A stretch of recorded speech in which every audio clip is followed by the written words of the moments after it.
AITA for asking my soon-to-be ex-husband why I'd take him back when the nanny does more for the family than she does. My husband and I have 2 kids together, a 3-year-old and an 8-year-old. He's a business owner, which always sounds so great in theory, right? We talked before about how we'd balance work and parenting, and he promised he'd be home by 5:30-6 every night. Since I usually get home around 6 to 6:30, it seemed reasonable. I took him at his word, and when I heard nothing to the contrary, I assumed everything was fine. I had no idea how far from fine things really were. For a long time, I believed he was working late or busy with his business when he wasn't around. So, I set up extended care for our youngest at daycare and signed our oldest up for her school's after-school program. The kids would get home at a reasonable time, and he'd get some one-on-one time with them, right? But then our 8-year-old started struggling with the after-school program, and it just wasn't working. I was really feeling the weight of juggling work, the kids, and everything else in between, so I finally decided to hire a nanny halfway through the school year.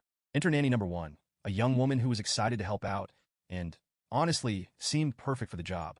But just 2 weeks in, I got a call that I never expected. The nanny said that my husband had locked her and the kids out of the house. He told her to take them to the park because he was home early and wanted space from the kids. I was absolutely floored.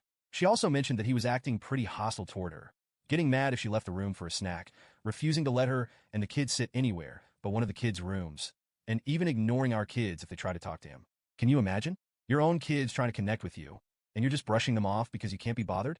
At that point, the scales kind of fell from my eyes. This wasn't someone who just had a rough day. This was someone who consistently wasn't stepping up as a parent or even a decent person around our kids. I filed for divorce the next week. It wasn't even a question. My heart broke a bit, but I knew I'd reached the end of the line. By the end of the month, the kids and I had moved out.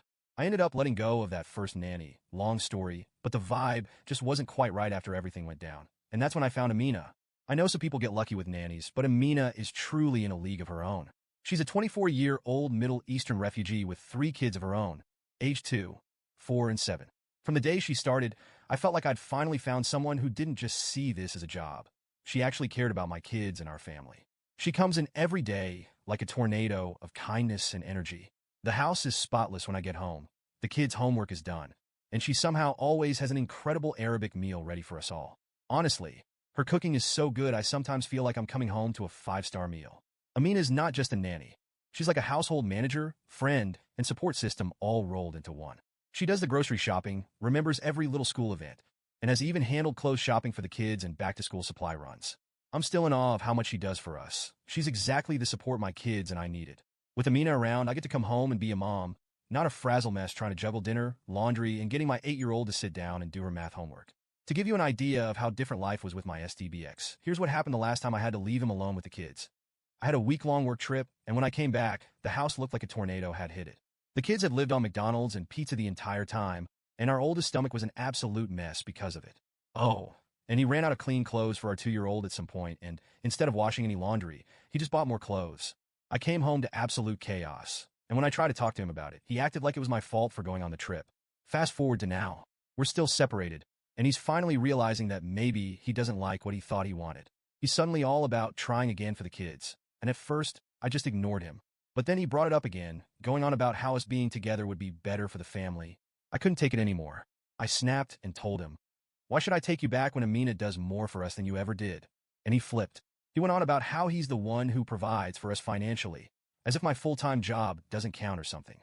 He even tried to act like his work was somehow different or more important than mine, even though I'm often clocking more hours and making around the same as he does.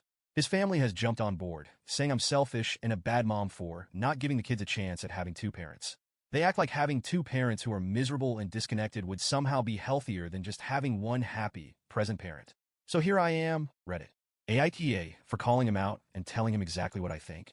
He didn't like hearing that Amina, someone he clearly sees as just a nanny, is a better parent and partner to me than he ever was. But I'm tired of pretending that he's this great guy just because he works and happens to be their biological father. I feel like I've finally found a balance where my kids are thriving, and they're happy. Isn't that what matters?